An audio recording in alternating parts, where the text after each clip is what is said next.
I'm working on here today is a 1999 Honda Accord EX. It's got the 3-liter V6 in it, and this is the O-ring for the distributor.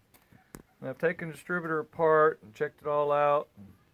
I wanted to get a new seal for that, which would be this seal right here. And the dealer says you have to buy the whole distributor to get the seal. So I'm going to put the old seal back in. It wasn't leaking. I am going to get a new seal. The part number for the seal, it's an FYC seal, and it's a FYC, it's a TC 14.5 by 24.5 by 6L, okay? That's the measurements, I believe, for that seal. I'm going to see if I can find one. It was leaking pretty bad, and this has an O-ring, so you have to keep track of that. But it has an O-ring that goes on the back of this, and that's where it was leaking pretty bad. So I'm going to get that done. I'm going to put that seal back in there. This thing is kind of tricky to get apart. It's not really that hard, but I poked a hole in my finger twice. So put it in a vise when you take that little clip off, and I'll show you that in a minute. Okay, so this is what it looks like when you put that shaft in there. This is what the shaft looks like. Now on one end there's a place to put a screw, and that's for the rotor. And the other end there's a place to put a pin, and that goes for the distributor drive that goes into the camshaft. So you just lube that seal up nicely. You slide that in there like that. Pretty easy.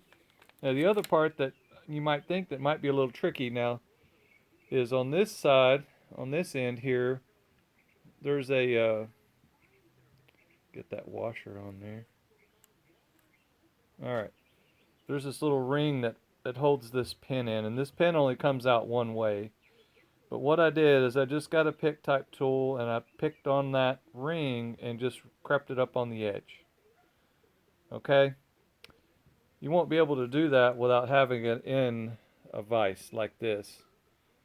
If you try to do it without it being in a vise, you'll poke holes in your fingers, and that's what I did. So, just do your best to, be careful with that little guy, and this little pin just slides right in there. Whoops, I'm not even showing y'all. Little pin just slides right in there, and then once you get it slid in, you'll walk that ring back over. Let me get the tool I used. I use this little tool here to get in there and just kind of walk that little guy out.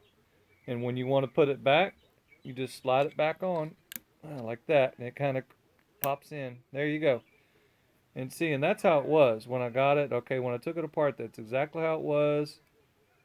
The end of that ring was right over the center where that pin went, and that's it. That's all there is to it. There's nothing really special to that at all. I'm going to put this rotor back on there. It's used. I'm not going to get a new one right now. This rotor is fine. I'll clean it off.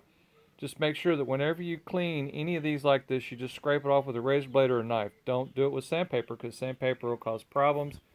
It'll deposit silicone carbide into the material there and cause it so that it will not work properly. So just keep an eye on that. All right, let me get this thing together here.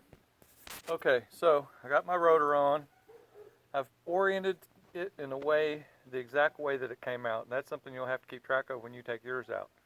Okay, I took the two 8mm cap bolts off so that I could see the orientation. I took these two, I think they're 12mm bolts out. They're pretty long too. It's a surprise. Took those two out, and it just pops right out. It's no big deal. But I'll show you what the hole looks like. If you look in there, you'll see that there is a thing on the end of the camshaft, and it is canted. Okay, it fits only one way in there. You try to put it in a different way, it's not going to work properly. What you want to do as you go in, you want to wiggle that a little bit, and you can turn the housing a little bit, but it'll only go one way.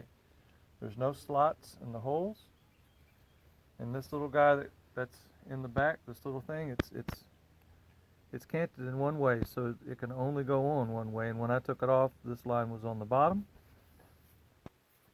and this little guy here, the rotor was pointing approximately right there, which is close enough for me. And basically you just finagle that little guy down in there the best you can without dinging everything.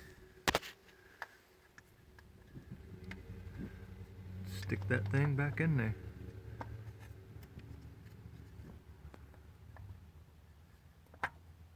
And that's it.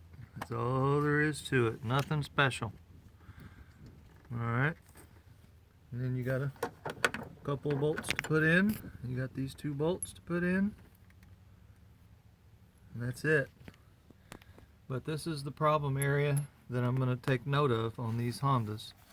Is that you see how the oil has been draining down right below there onto this hose. This hose right here. This heater hose, I'm touching it with the end of this magnet. That heater hose has oil contamination on it, and the quality of the hose is deteriorated quite a bit, because that's what that oil does. If you get an oil leak on your Honda, it's going to be because of oil contamination like this.